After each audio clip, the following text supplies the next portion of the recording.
Ankle रिस्प्लेसमेंट। Ankle रिस्प्लेसमेंट एक ऐसा case है जो कि ज़्यादातर पेशेंट को एंकल में दर्द हो जाता है, रिस्ट में दर्द हो जाता है, जिसके चलते कभी कभी यूरिक एसिड भी बढ़ जाता है और कभी कभी कोई पेशेंट का थोड़ा परेशानी हो जाता है जिसके चलते भी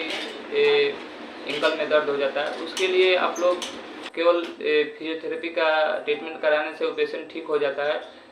किसी किसी का पेशेंट का जो पैर फ्रैक्चर होता है और सुप्राकेंडोल जो होता है वह भी फ्रैक्चर होते हैं। सुप्राकेंडोल यानी हाथ, जो हाथ सुप्राकेंडोल है, इसको एल्बो को सुप्राकेंडोल कहते हैं, जिसके चलते पेशेंट को जो फ्रैक्चर हो जाता है उसको अच्छा सा ट्रीटमेंट करने के लिए कम से कम इसमें क्या क्या ट्रीटमेंट दिया जाता है और क्या क्या इलाज से उसको ठीक किया जाता है, पेशेंट को आपको इस वीडियो में बहुत सारा दिखाएंगे कि पेशेंट को कौन कौन सा केमिकल लगाया जाता है।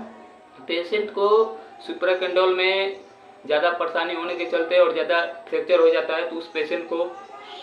ऑपरेशन के द्वारा ठीक किया जाता है और ठीक करने के बाद फिजियोथेरेपी का एडवाइस दिया जाता है। फिजियोथेरेपी के पास जैसे ही जाता है पेशेंट तो उसको वैक्स थेरेपी और हीट थेरेपी और अल्ट्रासोनिक के द्वारा और टेंस को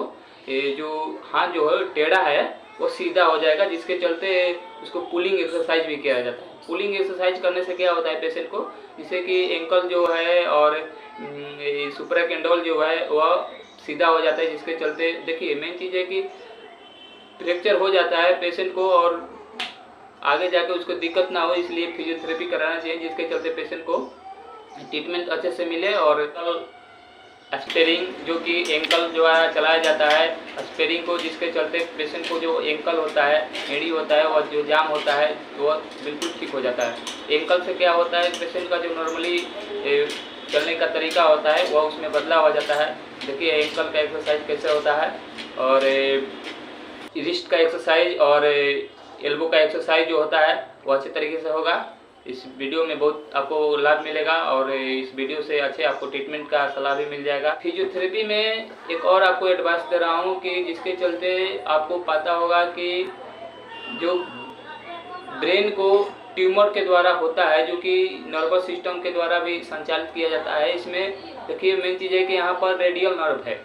रेडियल के नर्व के मतलब होता है, देखिए कि रेडियल, ऑर्नर और मिडनरी, ये तीन नर्व है जो कि शोल्डर के पास रहती है, जिसके चलते यहाँ से गुजरते हैं और यहाँ से गुजरने के बाद दो नर्व यहाँ हो जाता है, मिडनरी और अल्नर। क्या होता है कि जो पेशेंट का जो फिंगर है, लिटिल फिंगर, जिसमें जो नर्वस सिस्टम है और इसमें भी नर्वस सिस्टम है, जिसके चलते पेशेंट को सुन्न हो जाता है, जिसके चलते यहाँ पर ज़्यादा कोई दबाव देता है तो उसका सुन्न हो जाता है। कभी कभी पेशेंट को देखते हैं कि यहाँ का जो हाथ है, शोल्डर है, जो कि मांसपेशियाँ उतर जाती है, जिसके चलते भी वो मांसपेशियाँ ऊपर नहीं जाता है और नहीं जाने के चलते वो हाथ जो है उठा नहीं पाता है, इसलिए कि उसका शोल्डर फ्रोजन हो जाता है, जिसके चलते पेशेंट को थोड़ा परेशानी हो जाता है। शोल्डर फ्रोजन किस किस कंडीशन में होता है, शोल्डर फ्रोजन पैरालिसिस भी होता है तो भी, और दूसरी बात है कि शुगर ज़्यादा हो जाता है और शुगर से जाम हो जाता है, जिसके चलते भी वह नहीं उठता है और यूरिक एसिड के चलते नहीं हो जाता है। यूरिक एसिड का भी परहेज आपको वीडियो में बताए हैं, उसको यूरिक एसिड में परहेज कैसे करना है, और यूरिक एसिड के परहेज के साथ यूरिक एसिड बढ़ा भी होता है तो उसको दवा होता है फेबुडे 80 mg और फेबुडे 40 mg, जिसके चलते पेशेंट को अच्छे से दवा से रिकवरी मिल जाता है और पेशेंट अच्छे तरीके से ठीक भी हो जाता है। और इसमें फिजियोथेरेपी का कुछ भी सपोर्ट होता है और परहेज का भी सपोर्ट होता है। और यूरिक एसिड जिस पेशेंट को भी बढ़ा हो उसको 3 से 4 लीटर पानी का सेवन करना चाहिए, और CRP जिस पेशेंट का बढ़ा हो उसको भी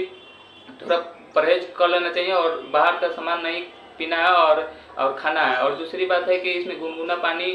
थोड़ा ज़्यादा सेवन करने से क्या होता है कि CRP कंट्रोल हो जाता है। CRP में देखिए सूजन आता है, जिसके चलते जो मांसपेशियाँ है उसमें पानी भर जाता है, वहीं उसी को CRP कहते हैं, जिसके चलते के बारे में हम बता रहे थे। लेकिन यूरिक एसिड में क्या क्या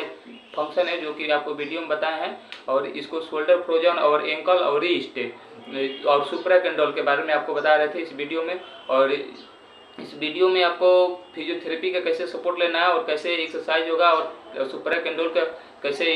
ट्रीटमेंट के द्वारा इसको इलाज किया गया है, यह आप वीडियो में अच्छी तरह से ध्यान से देख लीजिएगा और अच्छे से इलाज भी हो जाएगा। बहुत बहुत धन्यवाद।